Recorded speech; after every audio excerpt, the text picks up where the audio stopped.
Hello friends, എല്ലാവർക്കും പുതിയൊരു വീഡിയോയിലേക്കായി സ്വാഗതം. അങ്ങനെ നോക്കുകയാണെങ്കിൽ വേഷം മാറിയിട്ട് ഒരു സിദ്ധന്റെ രൂപത്തിൽ വിശ്വനാഥനുണ്ടെങ്കിൽ അമ്പലത്തിലേക്ക് വന്നിരിക്കുന്നുണ്ട്. അവിടേക്ക് രണ്ട് ദമ്പതിമാരും വന്ന് കൈ നോക്കുകയാണ്. വിശ്വനാഥൻ പറയുന്ന കാര്യങ്ങളൊക്കെ തന്നെ അവരുടെ ജീവിതത്തിൽ നടക്കുന്നതുകൊണ്ട് ഈ സന്യാസി പറയുന്നതെല്ലാം ശരിയാണെന്ന് അവർ വിചാരിക്കുന്നുണ്ട്. ഇതേ സമയം അവിടേക്ക് സിദ്ധയമ്മ വന്നിട്ട് എൻ്റെ കൈ കൂടി ഒന്ന് നോക്ക്, എന്നിട്ട് നിങ്ങൾ ഇവരെ വിശ്വസിക്കുക എന്ന് പറയുമ്പോൾ തന്നെ വിശ്വനാഥനുണ്ടെങ്കിൽ നിങ്ങളുടെ കല്യാണം നേരത്തെ തന്നെ കഴിഞ്ഞതാണ്, 2 കുട്ടികളുമുണ്ട് എന്നെല്ലാം പറയുമ്പോൾ എൻ്റെ കല്യാണം കഴിഞ്ഞിട്ടേ ഇല്ല എന്നെല്ലാം പറയുന്നുണ്ട്. ഇയാള് ഒരു വേഷം മാറി വന്ന സിദ്ധനാണ്, ഇയാൾ പറയുന്നതെല്ലാം നുണയാണ് എന്ന് പറയുമ്പോൾ തന്നെ അവിടെയുള്ള ആൾക്കാരൊക്കെ ചേർന്നിട്ട് വിശ്വനാഥനെ നല്ലപോലെ തന്നെ തല്ലിയിട്ട് അവിടുന്ന് പറഞ്ഞയക്കുന്നുണ്ട്. ഇതേ സമയം കണ്ണൻ്റെ ഡ്രൈവറായ സുമേഷ് എന്നുണ്ടെങ്കിൽ ഈ എല്ലാ കാര്യങ്ങളും കാണുന്നുണ്ടായിരുന്നു. അവിടെ വന്ന് നിൽക്കുന്ന വിശ്വനാഥനാണ് എന്ന് മനസ്സിലാക്കിയ സുമേഷ് എന്നുണ്ടെങ്കിൽ എല്ലാ കാര്യങ്ങളും കണ്ണനെ അറിയിക്കുകയാണ്. ഇതെല്ലാം തന്നെ അന്വേഷിച്ച് അവിടേക്ക് എത്തിയ അനന്തനോട് അവിടുത്തെ ഭക്തജനങ്ങളൊക്കെ ഒരു കാര്യം പറയുന്നുണ്ട്. അതായത് അയാൾ ഒരു വ്യാജനായിരുന്നു, അതെല്ലാം തന്നെ ഞങ്ങൾക്ക് മനസ്സിലാക്കി തന്നത് ഒരു സിദ്ധയെ അമ്മയാണ് എന്ന് പറയുമ്പോൾ തന്നെ കണ്ണന് ഒരു ഡൗട്ടാവുന്നുണ്ട്.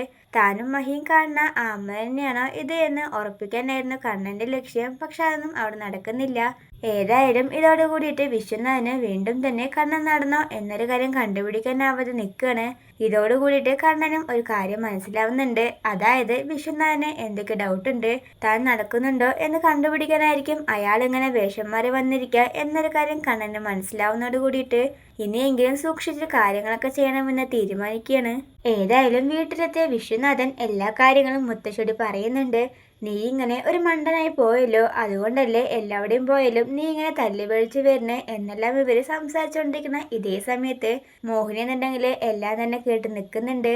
ഇയാൾക്ക് എന്താ തല്ലുകൊണ്ട അവസ്ഥയാണല്ലോ എന്ന് ചോദിച്ചു പോകുമ്പോൾ തന്നെ മുത്തശ്ശിക്കും വിശ്വനാഥനും മോഹിനിയുടെ മുന്നിൽ ഒന്നും പറയാൻ കിട്ടാത്ത അവസ്ഥയിലാണ്. അതിപ്പോ നമ്മളുടെ മോള് കരുണയ്ക്ക് നല്ല സമയം നല്ലാലോ, അവൾക്ക് വേണ്ടി പ്രാർത്ഥിക്കാൻ പോയതാണ്.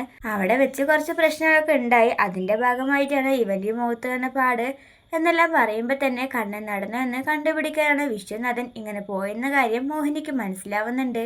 പിന്നീട് കമലേശ്വരത്തെ കണ്ണനും മഹിയും കൂടെ ഭക്ഷണം കഴിക്കാനായിട്ട് ഇരിക്കണ ഇതേ സമയത്ത് മഹിയ എന്നുണ്ടെങ്കിൽ ഇനിയിപ്പോൾ വിളമ്പ് തരാൻ നിന്നോട് പറയണോ എന്ന് പറയുമ്പോൾ തന്നെ ആകെ പേടിച്ചിട്ട് കരുണ പറയുന്നുണ്ട്. ഇല്ല വേണ്ട, ഞാൻ വിളമ്പ് തരാം എന്ന് പറയുമ്പോൾ ദുർഗയും ഉണ്ണിയും അതേസമയം അങ്ങോട്ട് വരുന്നുണ്ട്. നീ ഇങ്ങനെ കഷ്ടപ്പെടേണ്ട മോളെ, ഇവൾക്ക് വേണ്ടിയൊന്നും നീ ഒന്നും ചെയ്തു കൊടുക്കണ്ട എന്ന് പറയുമ്പോൾ തന്നെ അതൊന്നും കുഴപ്പമില്ല എന്ന് പറഞ്ഞുകൊണ്ട് മഹാലക്ഷ്മിക്കും കണ്ണനും ഫുഡ് വിളമ്പി കൊടുക്കുന്നുണ്ട്. നിന്റെ ഭാര്യയെ പോലെയല്ല ഇവള്, രാജകുമാരിയെ പോലെ തന്നെയാണ് വീട്ടിൽ കഴിഞ്ഞത്, അവളെയാണ് നിങ്ങളെല്ലാവരും ചേർന്നിട്ട് ഇങ്ങനെ കഷ്ടപ്പെടുത്തുന്നത്, ഇതിന്റെ കാരണമൊക്കെ ഞങ്ങൾക്ക് അറിയണം എന്ന് പറയുമ്പോൾ തന്നെ കണ്ണൻ പറയുന്നുണ്ട്.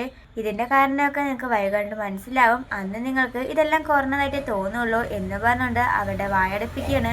കരുണയ്ക്കാന്നുണ്ടെങ്കിൽ ഇതെല്ലാം തന്നെ ഒട്ടും സഹിക്കുന്നില്ല, ഇതിലെല്ലാത്തിനും കാരണം ആ വാമനനാണ്, എന്നിട്ടാണ് ഞാൻ ഇത്രയും കാര്യങ്ങൾ ഇവിടെ കിടന്ന് അനുഭവിക്കുന്നത് എന്നെല്ലാം ഇങ്ങനെ മനസ്സിൽ ഓർക്കുന്നുണ്ട്.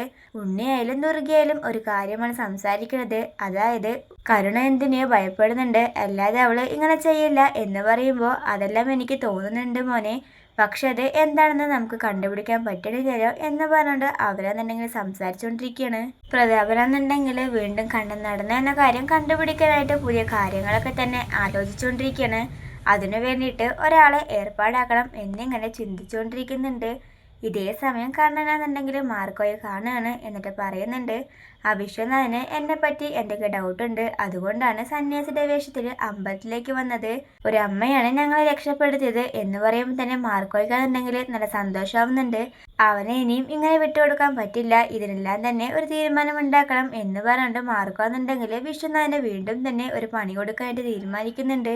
കണ്ണൻ നടക്കണ്ടോ ഇല്ലയെന്ന് കണ്ടുപിടിക്കാനായിട്ട് കാണാൻ വേണ്ടിയിട്ട് വിശ്വനാഥൻ എന്നുണ്ടെങ്കിൽ ഒരാളെ കാണാൻ വേണ്ടി പോകുന്നുണ്ട്. അവിടേക്ക് വിശ്വനാഥനെ ഞെട്ടിച്ചുകൊണ്ട് മാർക്കാണ് വരുന്നത്. ഇത് കാണുമ്പോൾ തന്നെ വിശ്വനാഥൻ ആകെ ഞെട്ടിവരയ്ക്കാണ്. ഇനി നീ കണ്ണൻ സാറിൻ്റെയും മഹാലക്ഷ്മിയുടെയും പിന്നിൽ പോയാൽ ഇതിനേക്കാളും വലിയ ശിക്ഷ നിനക്ക് കിട്ടും എന്ന് പറഞ്ഞുകൊണ്ട് വിശ്വനാഥനെ ആകെ പേടിപ്പിക്കുകയാണ്. ഇതെല്ലാം തന്നെ സഹിക്കാനാവാതെ വിശ്വനാഥൻ എന്നുണ്ടെങ്കിൽ ഇനിയെങ്കിലും എന്നോട് ക്ഷമിക്ക്, ഇനി എൻ്റെ ഭാഗത്ത് നിന്ന് ഒരു തെറ്റും ഉണ്ടാവില്ല എന്ന് പറഞ്ഞുകൊണ്ട് മാപ്പ് ചോദിക്കുന്നുണ്ട്. അപ്പോൾ വരാൻ പോണ എപ്പിസോഡ്സിന് റിവ്യൂസിനായിട്ട് ചാനൽ സബ്സ്ക്രൈബ് ചെയ്യാൻ മറക്കല്ലേ.